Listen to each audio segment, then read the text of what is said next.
Bismillahirrahmanirrahim.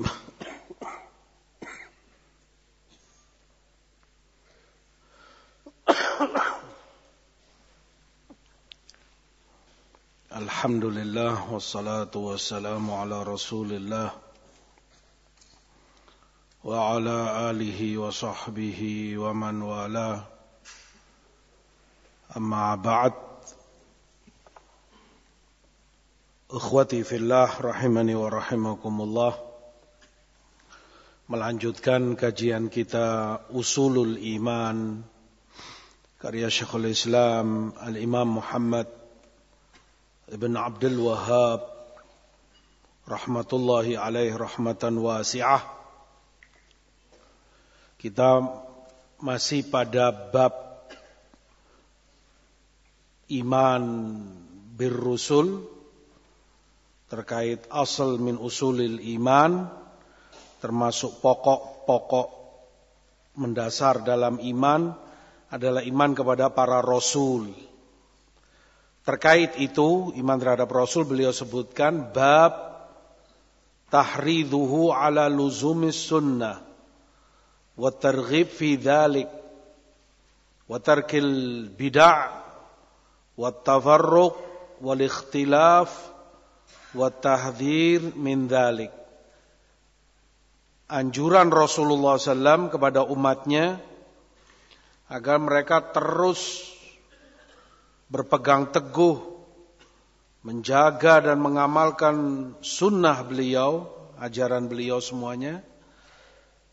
Dan targhib, motivasi untuk itu beliau sebutkan pahalanya, janji dari Allah dan Rasulnya bagi yang taat dan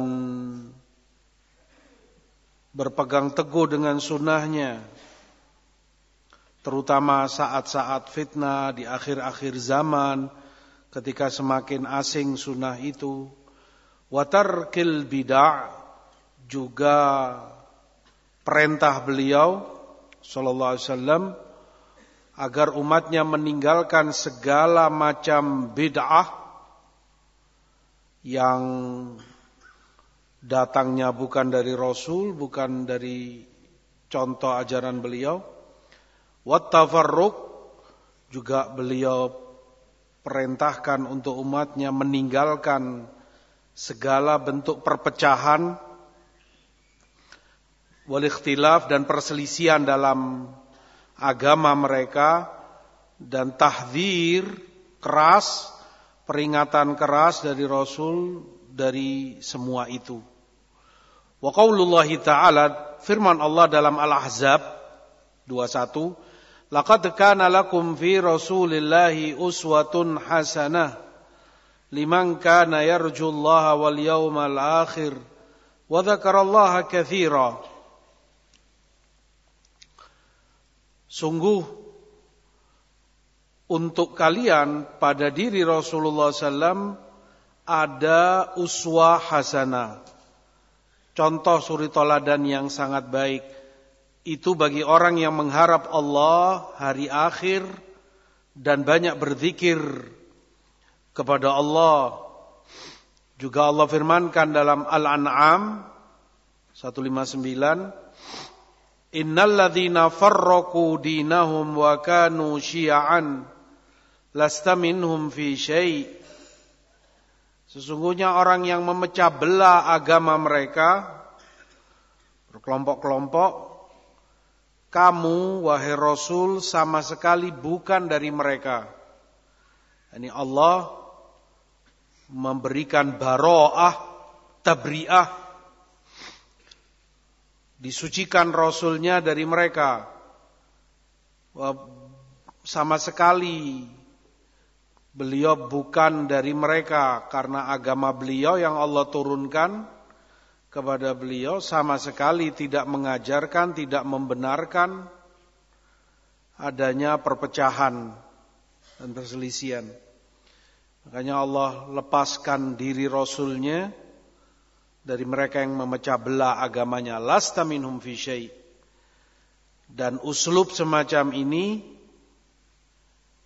ketika Rasul berlepas diri, bara'ah dari sesuatu, termasuk para ulama sebutkan kategori dosa-dosa besar yang sangat besar, kabairudz dzunub. Hingga diancam atau disebutkan Rasul pun berlepas diri dari pelakunya.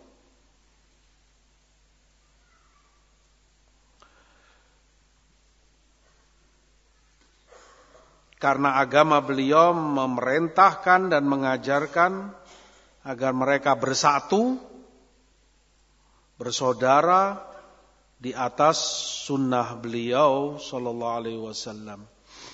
Wa qauluhu ta'ala, juga firman Allah dalam Asy-Syura 13, syara'a lakum minad din ma wassa bihi Nuha walladzi auhayna ilaika wa ma wassayna bihi Ibrahim wa Musa wa Isa an aqimud din wa la tatafarraqu fi. Allah mensyariatkan untuk kalian agamanya. Syariat Allah itu yang Allah wasiatkan kepada Nuh alaihi salam. Walladzi auhayna ilaik, dan syariat Allah itu pula yang Allah wasiatkan kepada Nuh, Allah wahyukan kepadamu, Rasulullah SAW. Wa ma wassayna bihi Ibrahim, itu pula yang juga Allah wasiatkan kepada Ibrahim, Musa, dan Isa alaihimus salatu wassalam. Mereka ini ulul azmi minar rusul, yang tentunya derajatnya lebih tinggi, lebih mulia dibanding para nabi yang lainnya. Disebutkan hanya mereka karena keutamaannya. Yang Allah syariatkan kepada mereka semua 5 ini, Nuh, Ibrahim, Musa, Isa, dan Rasulullah SAW, sama, yaitu an aqimuddin wala tatafarraqu fi. Tegakkan agama ini, amalkan semuanya, pegangi erat-erat, jaga, wala tatafarraqu fi, dan jangan kalian berpecah belah dalam agama ini. Itu semua yang Allah sama yang Allah wasiatkan kepada Nuh, Ibrahim, Musa, Isa, dan itu pula yang Allah wahyukan kepada Rasulnya alaihi salatu wassalam. Dan dalam hadis ma'ruf anil Irbad bin Sariyah radhiyallahu an qala wa'adana Rasulullah sallallahu mau'izatan balighah dzarifat minhal uyun wa wajilat minhal qulub. Rasul sampaikan mau'izahnya kepada kami, mau'izah yang begitu dalam, menyentuh, karenanya berlinang air mata kami, takut kalbu kami. Faqala qailun ya Rasulullah ka'anna hadhihi mau'izatu muwaddi'in fama ta'had ilaina. Sampai seseorang dari sahabat berkata, ya Rasul, sepertinya ini mau'izah orang yang hendak meninggalkan kami. Ini mereka merasa dekatnya ajal Rasul SAW. Sehingga apa yang engkau tinggalkan untuk kami? Mereka minta wasiat untuk mereka pegangi sepeninggal Rasul jika saja Rasul wafat. Apa yang akan mereka pegangi, mereka jaga, tidak akan mereka lepas, tidak akan mereka tinggalkan. Faqala usikum bitaqwallah. Maka Rasul katakan, aku wasiatkan kepada kalian takwa kepada Allah, wassam'i wat ta'ah. Juga aku wasiatkan pada kalian untuk kalian taat, patuh kepada pemerintah kalian. Wa in kana 'abdan habasyian, walaupun yang memerintah kalian itu seorang budak dari Eritrea, hitam. Fa innahu man ya'ish minkum fasayara ikhtilafan katsira. Karena yang hidup dari kalian sepeninggalku akan melihat perselisihan yang banyak.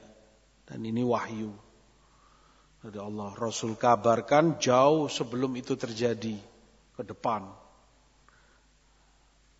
Allah yang kabarkan pada beliau, illa man irtadha mir rasul. Ghaib hanya Allah yang tahu. Namun terkadang itu Allah kabarkan kepada yang Allah pilih atau Allah ridhoi dari para rasulnya.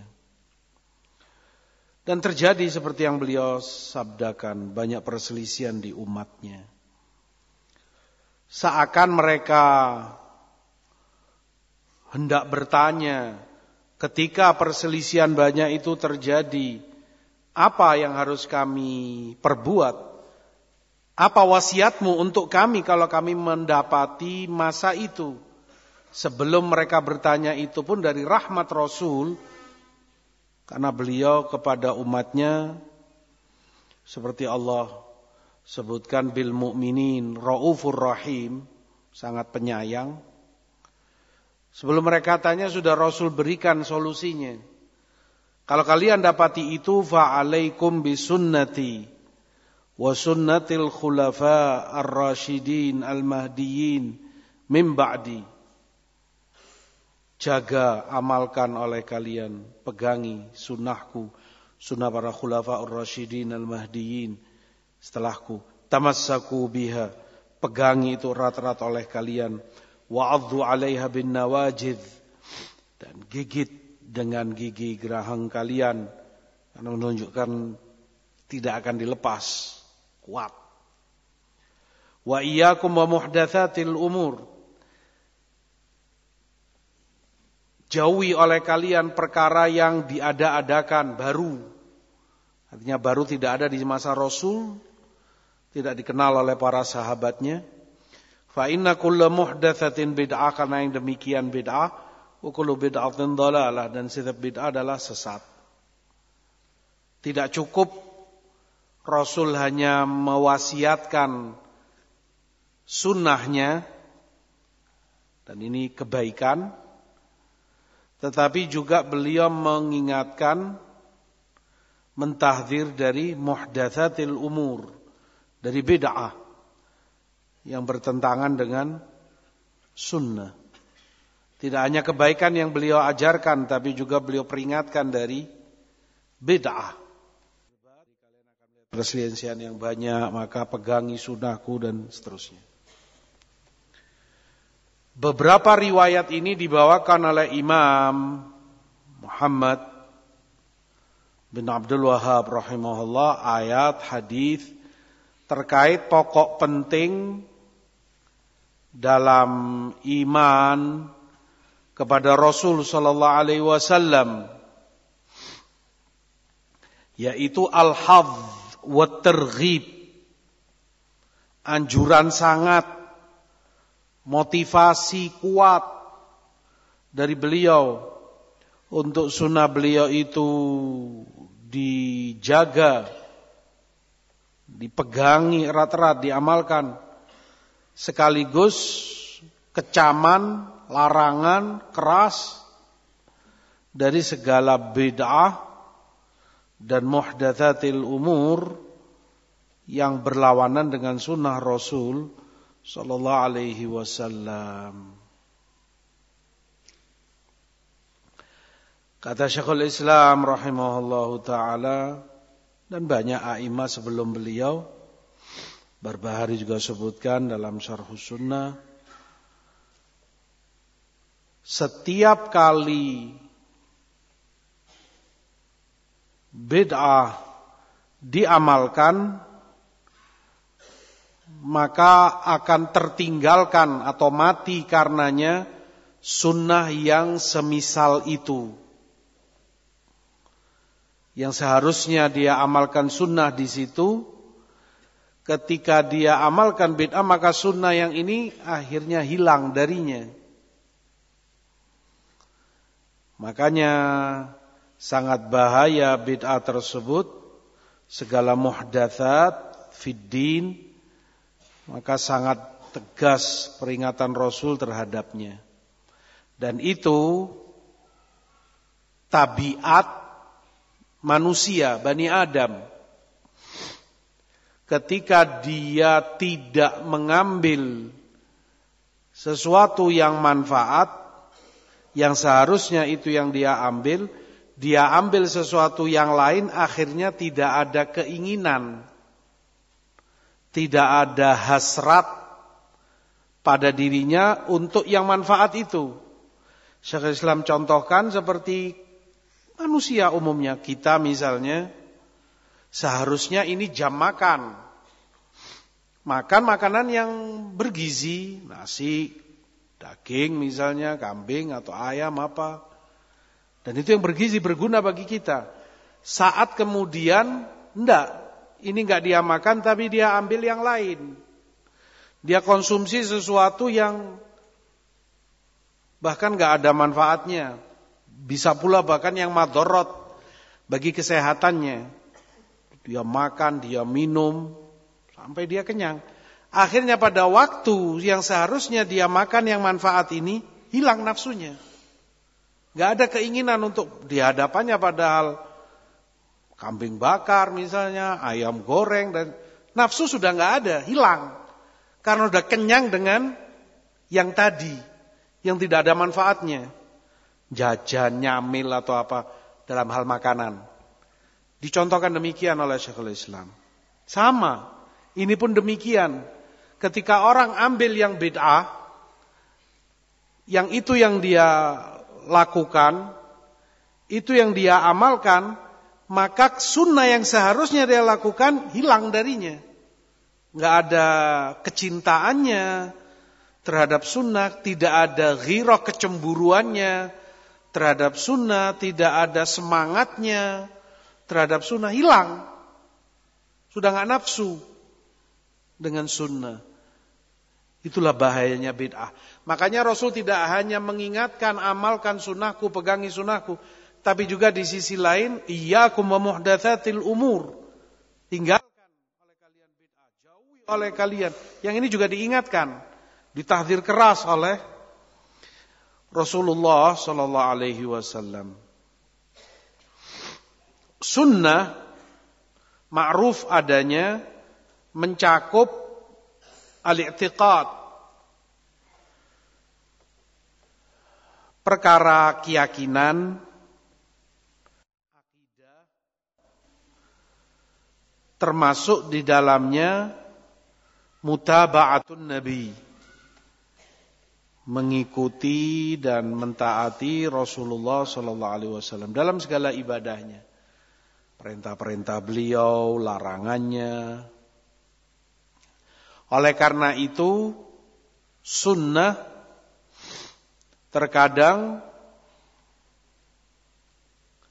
digunakan oleh a'immah rahimahumullah sebagai makna tauhid, i'tiqad, karena itu akidah. Terkadang sunnah pula digunakan sebagai bentuk yang kedua, mutaba'atun Nabi.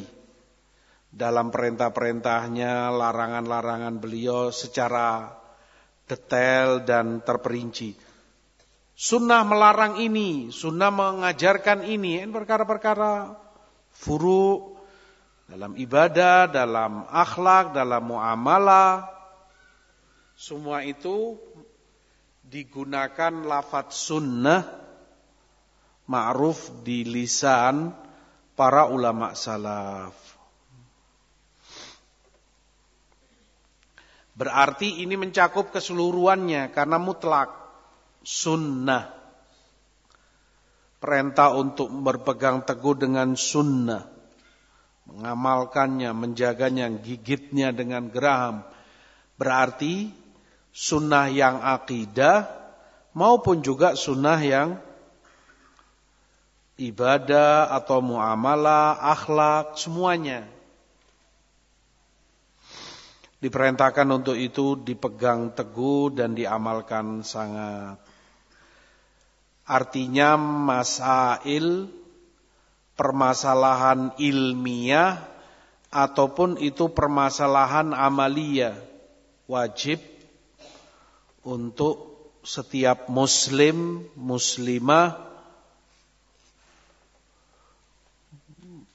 berpegang teguh dan kembali kepada sunnah nabinya. Karena hukum asalnya kita nggak tahu, nggak ngerti. Dalam bab amaliyah, bagaimana harus mengamalkan ini, caranya seperti apa, sifatnya bagaimana, kita nggak tahu. Begitu pula dalam bab ilmiah, kita nggak tahu kecuali an khabarin sahih atau an naqlin thabit sahih, dari penukilan yang sahih ilmiah. Makanya para ulama sebutkan, misalnya itu dalam bab asma wa sifat, akidah, sunnah. Bagaimana kita mengetahui, meyakini tentang Allah, sifat-sifatnya, nama-nama keagungannya. Dari mana kita tahu? Sesuatu itu, kaidahnya, hanya bisa diketahui dengan salah satu dari 3 jalan. Nggak ada lain. Yang pertama, kamu ketahui dengan melihat langsung itu, sehingga kamu bisa tahu sifatnya. Misalnya tas ini, dari mana kamu bisa tahu tas ini sifatnya apa? Kalau kamu lihat langsung, oh tas merek ini ada resletingnya di depan, tebalnya sekian, panjang sekian, lebar sekian, bahannya dari ini. Dari mana kamu bisa tahu rinci seperti itu? Karena saya melihat. Tahu, ngelihat langsung seperti ini barangnya. Zatnya begini. Fulan bin Fulan. Kamu tahu? Tahu. Karena saya melihat. Bisa kamu sifati? Bisa. Fulan itu tinggi. Tingginya sekitar 160. Terus, dia gemuk. Gemuk sekitar sekian beratnya. Dia kulitnya putih. Rambutnya begini. Begini. Kenapa kamu bisa sifati? Karena kamu ngelihat. Satu. Yang kedua, mungkin kamu tidak melihat, tetapi melihat yang serupa dengannya, mirip, sehingga kurang lebih kamu bisa memperkirakan. Kurang lebihnya seperti itulah. Misalnya, dikatakan kepada kamu utrujjah. Siapa yang pernah tahu ngelihat utrujjah?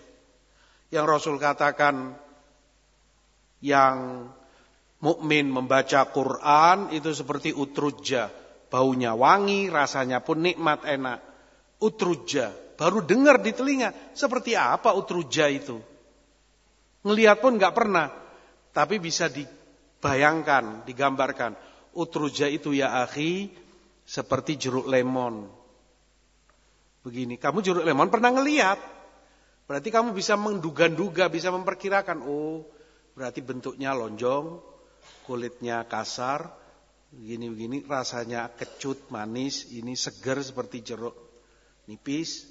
Kamu bisa memperkirakan karena melihat yang semisal dengan itu, mirip dengan itu. Yang ketiga, nggak pernah kamu lihat. Tidak pernah pula kamu melihat yang semisal dengannya. Tinggal kemungkinan terakhir, yaitu khobarin sahih, dengan pengabaran yang benar. Naql thabit, binaklin thabit. Hanya dengan ini. Nah, perkara ilmiah, aqaid, akidah tentang Allah Subhanahu wa taala, yang pertama jelas nggak mungkin. Nggak ada yang pernah melihat Allah di dunia ini. Sehingga dari mana dia bisa tahu sifat Allah begini, begitu? Nggak mungkin, karena nggak ada yang pernah melihat Allah. Satu. Yang kedua, Tidak pernah pula dan tidak mungkin dia melihat yang serupa dengan Allah. Sehingga dengannya dia bisa memperkira-kirakan, oh seperti ini, seperti itu. Karena itu Allah nafikan. Walam yakun lahu kufuwan ahad. Tidak ada yang serupa dengan Allah. Laisa kamitslihi syai'. Tidak ada yang sama dengan Allah. Hal ta'lamu lahu samiyya. Enggak ada yang sebanding dengan Allah. Dinafikan oleh Allah. Enggak mungkin. Dua sudah enggak mungkin. Karena enggak ada yang serupa dengan Allah dari makhluknya. Tinggal kemungkinan terakhir. Khabar sahih. Pemberitaan yang benar, dan itu datangnya dari Allah dan dari Rasulnya. Allah kabarkan dirinya memiliki sifat ini, itu, nama ini, itu.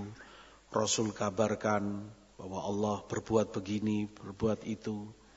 Maka wajib untuk diterima, dipegangi, diyakini kebenarannya. Nah, bab ilmiah. Demikian sunnah mengajarkan kepada kita. Oleh karena itu juga setiap pelanggaran dari sunnah, setiap penyelisian, menyalahi sunnah, baik dalam tauhid, maka itu berarti menyalahi sunnah Rasul sallallahu alaihi wasallam. Ataupun itu menyalahi perkara amaliyah. Dia langgar, dia juga dengan itu menyalahi sunnah. Ancaman-ancaman yang tadi tersebutkan di ayat, di hadis terkena kepadanya. Karena dia menyalahi. Rasulnya memerintahkan untuk dipegangi, diamalkan, dijaga, dipegang teguh, dia malah melanggar. Semuanya. Begitu pula ketika orang melanggar yang dilarang oleh Rasulnya dalam perkara amalia. Gak boleh berbuat ini, gak boleh berbuat itu. Dia langgar, maka dengan itu pula dia melanggar sunnah Rasul sallallahu alaihi wasallam.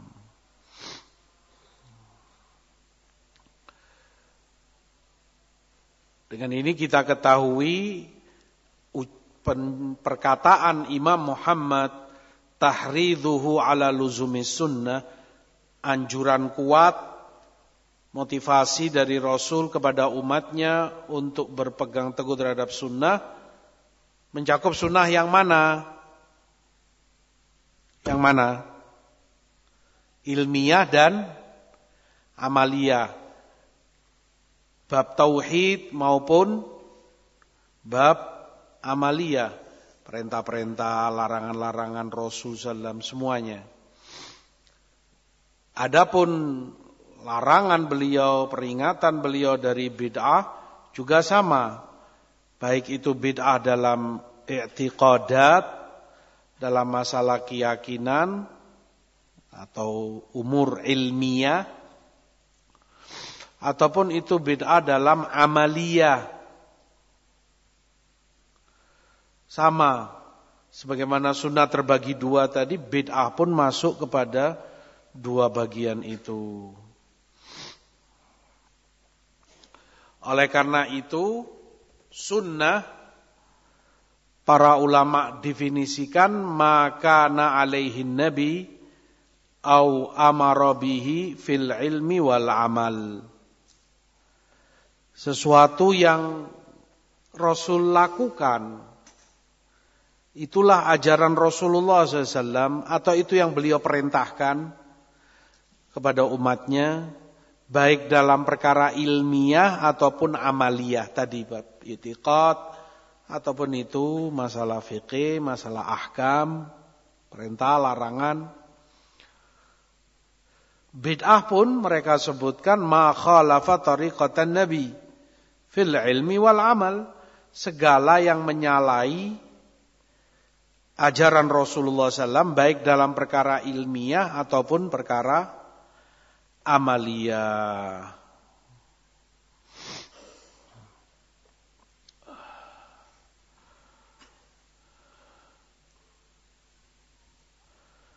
Taib. Juga beliau sebutkan larangan dari tafarruq, pecah belah. Tafarruq bisa itu pada agama, perpecahan dalam agama, bisa pula itu berpecah belah dalam jamaah, atau lebih tepatnya jama'atul abdan, jasadnya bercerai-berai, berpecah belah. Oleh karena itu Allah sebutkan tentang tafarruq, ancaman, celaan, larangan. Setiap penyebutan tafarruq selalu itu, konteksnya selalu itu, larangan, celaan dari Allah. Tidak pernah satupun ayat atau hadis Rasul menyebutkan tafarruq dalam konteks pujian, enggak ada. Dalam konteks itu positif, terpuji orangnya, semuanya selalu tercela, terlarang. Seperti firman Allah dalam Asy-Syura yang dibawakan Imam, "Wa ma tafarraqu illa min ba'di ma ja'ahumul ilmu baghyan bainahum." Tidaklah mereka berpecah belah kecuali setelah datangnya ilmu kepada mereka karena baghi di antara mereka. Karena mereka melampaui batas. Melampaui batas dengan meninggalkan perintah, melampaui batas dengan melanggar larangan. Semua itu baghi. Baghi bisa bentuknya larangan yang dilanggar, padahal Allah ngelarang, dia lakukan. Padahal Rasul melarang, tetap dia perbuat. Atau itu meninggalkan perintah, Allah merintahkan begini, enggak dia taati. Rasul perintahkan begini, enggak dia taati. Itu baghi. Artinya, wa ma tafarraqu illa min ba'di ma ja'ahumul ilmu baghyan bainahum.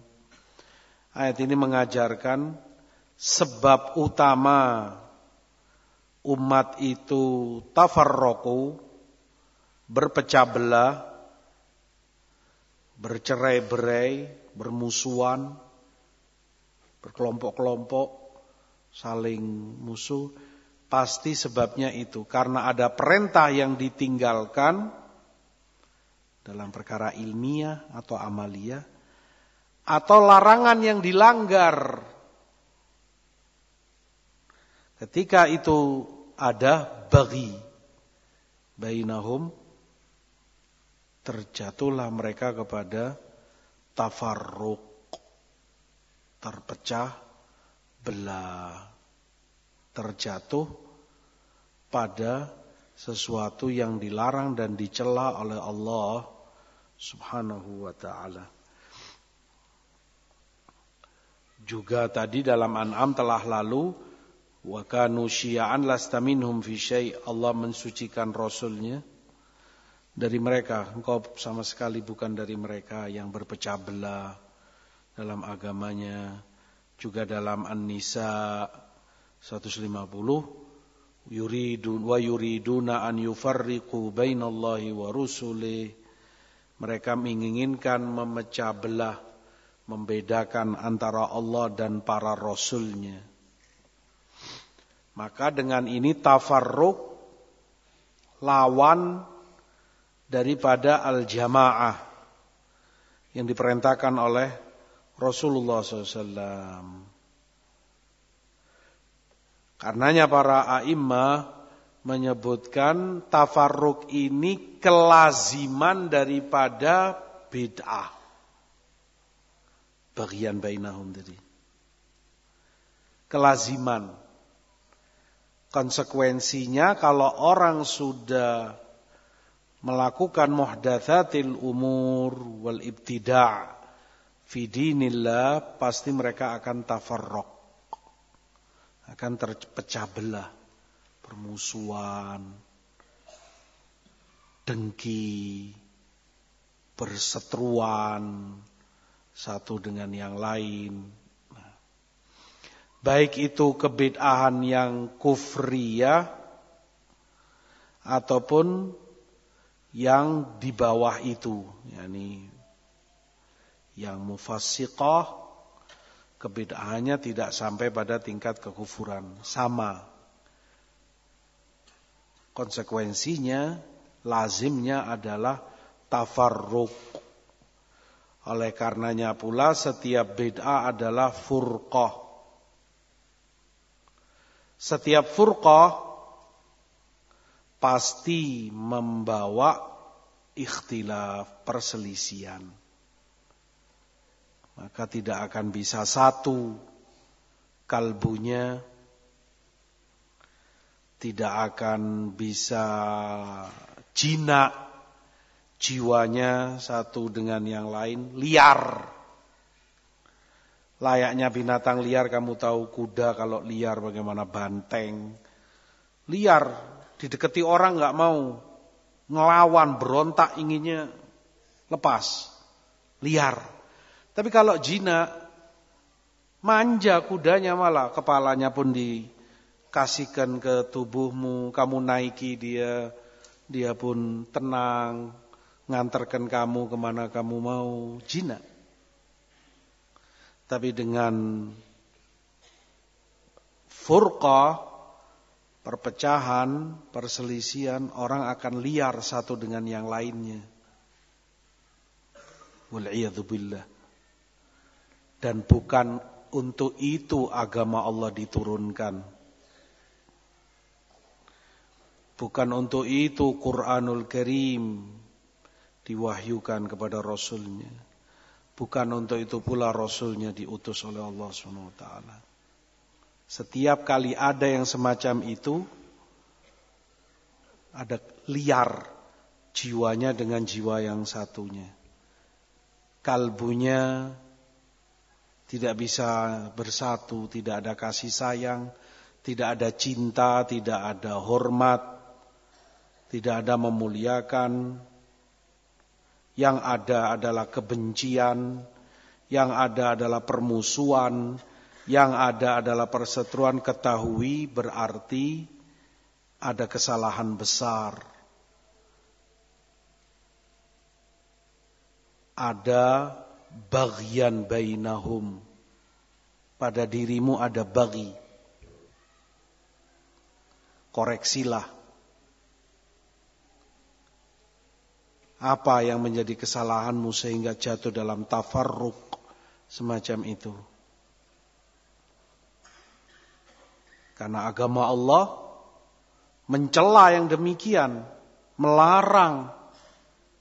Sampai Rasulnya pun disucikan oleh Allah. Lasta minhum fi syai'. Sama sekali engkau bukan dari mereka. Jauh. Bersih Rasul dari mereka. Berlepas diri. Berarti kan bukan ajaran Rasul. Dari mana itu dia dapati? Kenapa bisa terjadi? Tanda tanya besar. Kalau yang kamu pelajari benar, kalau yang kamu amalkan benar sesuai Rasulnya, itu mendatangkan tadi ulfa, mahabbah, cinta, kasih sayang. Kalbu yang satu dengan yang lain rukun, saling cinta, jinak, dan seterusnya. Tapi ketika furqah yang terjadi, maka tanda tanya besar, apa yang kamu pelajari selama ini? Apa yang kamu amalkan selama ini? Kok konsekuensinya outputnya kok beda. Kalau yang masuk adalah sunnah yang datang dari Allah dan Rasul, outputnya tadi jinak, kecintaan, kelembutan hati. Tapi ketika lain yang masuk, maka outputnya pun berbeda. Wal'iyadzu billah. Nah. Dalam nusus syariat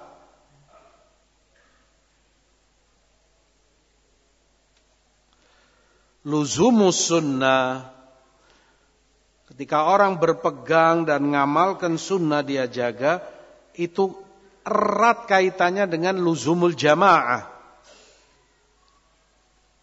berlawanan dengan furqah. Kalau dia benar-benar mengamalkan sunnah, pasti dia akan menjaga jamaah. Baik itu jamaah fid din, dalam perkara agama, ijtima' fid din, kebersamaan itu ada mutafarruq, tidak berselisih, tidak berpecah belah dalam agama Allah, seperti yang Imam Muhammad bawakan di ayat Asy-Syura tadi.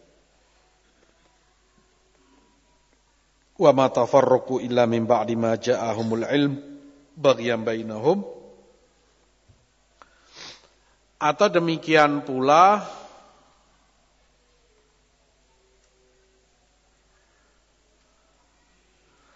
jamaah dalam pengertian yang kedua tadi. Hal ini karena dinul anbiya, ajaran para nabi, sama,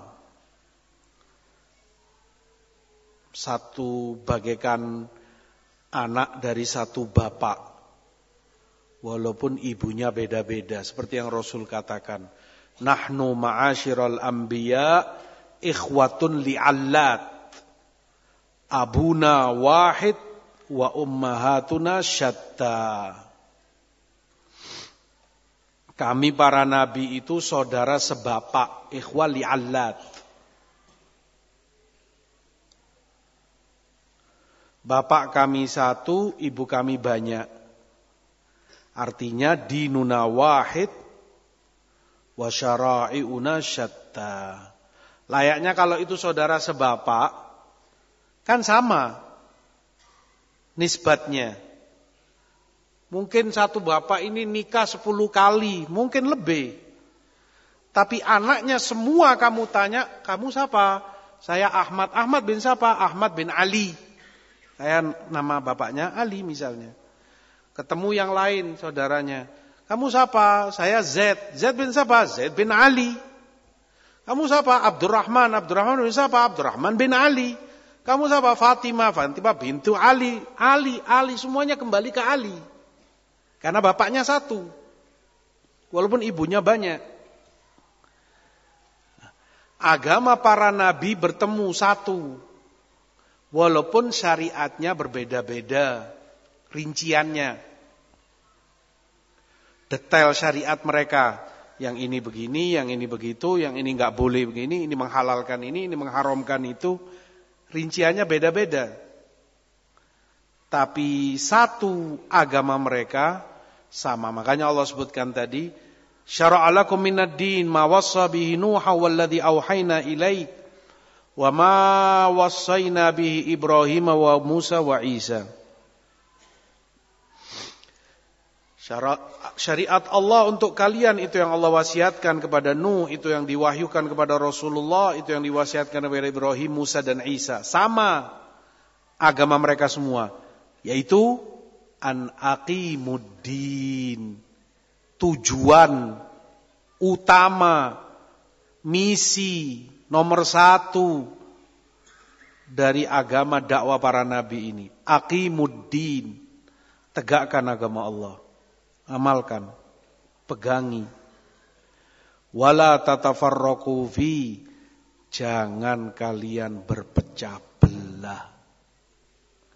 Jangan kalian bermusuhan, jangan kalian berselisih, jangan kalian saling iri dengki, jangan kalian saling liar, jangan kalian saling berseteru. Sama para nabi semua ini ajarannya.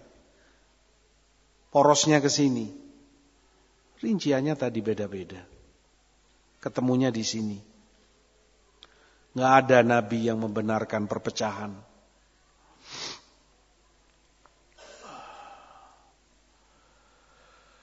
Maka akidah dan tauhid, terutama 6 rukun iman, seperti yang tersebut dalam hadis Jibril alaihissalam, semua para rasul sama padanya, mengajarkan kepada kaumnya iman kepada Allah, kitabnya, para rasulnya, iman kepada hari akhir, kepada para malaikat, dan iman kepada takdir yang baik maupun yang jelek. Semua nabi sama mengajarkan itu kepada kaumnya masing-masing.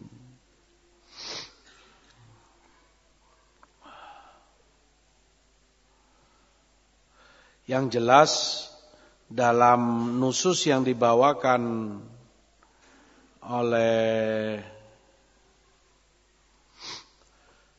muallif Imam Muhammad bin Abdul Wahhab rahimahullah, agar setiap muslim, muslimah tahu, yakin bahwa sunnah dari nabinya berkaitan erat dengan jamaah. Bid'ah berkaitan erat dengan furqah. Konsekuensinya, outputnya adalah furqah. Ketika itu bid'ah. Al-jamaah itu yang mendatangkan rahmat, ketenangan, kesejahteraan jiwanya, hidupnya, bahagia. Furqah na'udzubillah mendatangkan azab, kesengsaraan.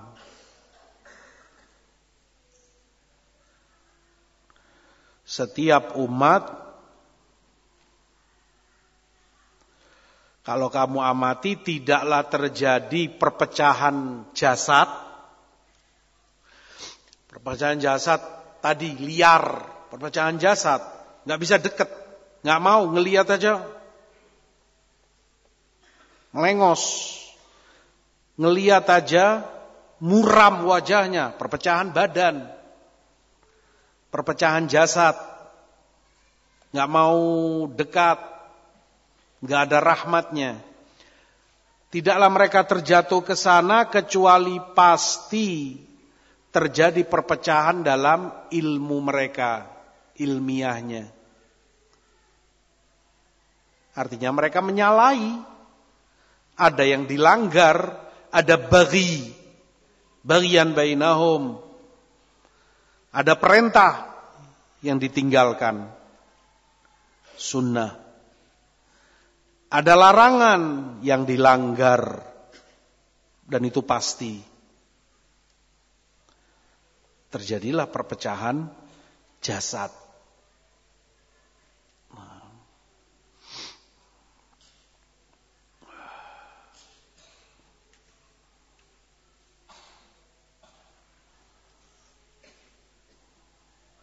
Makanya mereka contohkan seperti kaum Khawarij dahulu kala. Apa pertama yang terjadi? Perpecahan ilmiah. Artinya mereka melanggar, menyalahi para sahabat Rasul SAW dalam perkara-perkara ilmiah. Dalam perkara aqaid, masalah hukum, menerapkan hukum, mereka fahami ayat bukan pada tempatnya. Dalam masalah-masalah ilmiah ini mereka bagi, mereka nyelimpang, dari situ lihat akibatnya terjadi perpecahan jasad. Akhirnya jasad mereka pun memecah, memisahkan diri dari para sahabat. Bahkan berkelanjutan sampai mereka memerangi para sahabat Rasul. Mereka bunuh, mereka halalkan nyawa dan darahnya. Bermula dari perpecahan ilmiah. Makanya masalah sunnah sangat penting untuk dipelajari, dipegangi, diamalkan dengan gigi geram. Karena ini sebab utama jasad ngikut kepada ini. Ini satu, jasad akan menyatu. Ini pecah, jasad akan ikut pecah. Akan ikut tercerai-berai. Maka dakwah kepada ilmu nafi', dakwah kepada ilmu yang bermanfaat, artinya mengajarkan masail ilmiah, masail amaliyah yang diajarkan oleh Rasul SAW. Dakwah kepada kitab, kepada sunnah. Pasti dakwah yang semacam itu yang akan membuahkan al-jama'ah wal ijtima' fi dinillah. Membawa ijtima' kalimah. Akan satu kata mereka. Akan satu kalbu mereka. Jiwa dan jasadnya. Tidak akan tercerai-berai jasadnya, jinak satu dengan yang lainnya, dekat kalbunya.